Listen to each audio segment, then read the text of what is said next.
और अगर किसी ने बदमाशी करने का प्रयास किया, किसी बेटी को छेड़ने का प्रयास किया, किसी की इज्जत पे हाथ डालने का प्रयास किया या कहीं चोरी डकैती करने का प्रयास किया, तो अगले चौराहे पे जाते जाते पुलिस उसको स्वयं दबोच देगी,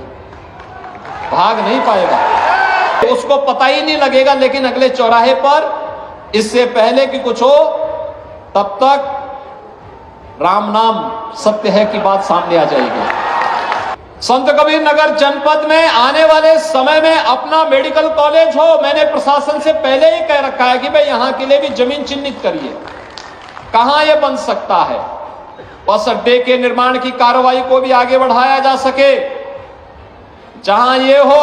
अगर इतनी सब सुविधाएं देनी है तो उसके लिए सुरक्षा का माहौल चाहिए, और इसी के लिए integrated command and control centre, integrated command and control centre, जहां पे एक ही जगह से बैठ करके, एक कमरे में बैठ करके पूरे नगर और जनपद के प्रमुख स्थानों की सीसीटीवी से एक एक जगह की जानकारी वहां पर कैद होती रहेगी, रिकॉर्ड भी होती रहेगी, लोग देखेंगे भी। और अगर किसी ने बदमाशी करने का प्रयास किया, किसी बेटी को छेड़ने का प्रयास किया, किसी की इज्जत पे हाथ डालने का प्रयास किया या कहीं चोरी डकैती करने का प्रयास किया, तो अगले चौराहे पे जाते जाते पुलिस उसको स्वयं दबोच देगी, भाग नहीं पाएगा, वो भाग नहीं पाएगा। एक जगह से सब कुछ वहीं से, उसको पता ही नहीं लगेगा। लेकिन अगले चौराहे पर इससे पहले कि कुछ हो तब तक राम नाम सत्य है की बात सामने आ जाएगी। ये कमांड एंड कंट्रोल सेंटर एक तो सुरक्षा का बेहतर माहौल देगा, और दूसरा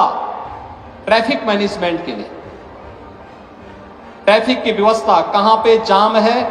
ये देखने का काम भी इसके माध्यम से ट्रैफिक पुलिस करेगी, डायरेक्शन देगी,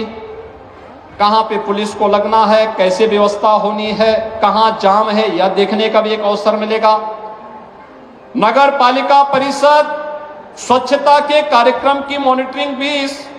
ICCC से देख सकती है। और ठीक इसके साथ ही कोरोना कालखंड में integrated command and control centre की उपयोगिता आपने देखी होगी। कमांड यानी कोरोना कालखंड में हम लोग इसका उपयोग करते थे, एक एक गांव में स्क्रीनिंग करने की, एक एक गांव में क्या गतिविधियां चल रही इनको देखने की, हॉस्पिटल की व्यवस्था को संचालन करने की, वैक्सीनेशन के कार्यक्रम की, सैनिटाइजेशन के कार्यक्रम की और तमाम अन्य कार्यक्रमों को हम लोग लेकर के चलते थे। और आज ये सभी कार्यक्रम यहां पर मुझे बहुत अच्छा लगा कि संत कबीर नगर जनपद ने भी अपना ICCC बना दिया है और उसको व्यवस्थित तरीके से आगे बढ़ाने के लिए कार्य किया है। मैं इसके लिए यहां के जनप्रतिनिधियों को भी धन्यवाद दूंगा कि इन्होंने अपनी निधि का उपयोग भी ICCC बनाने में किया, और उसका परिणाम है कि एक सुरक्षित खलीलाबाद, सुरक्षित मगहर, सुरक्षित संत कबीर नगर, उनके प्रयासों से आज यहाँ पे प्रशासन और शासन की योजना का लाभ यहाँ पर उसके माध्यम से लोगों को प्राप्त होगा।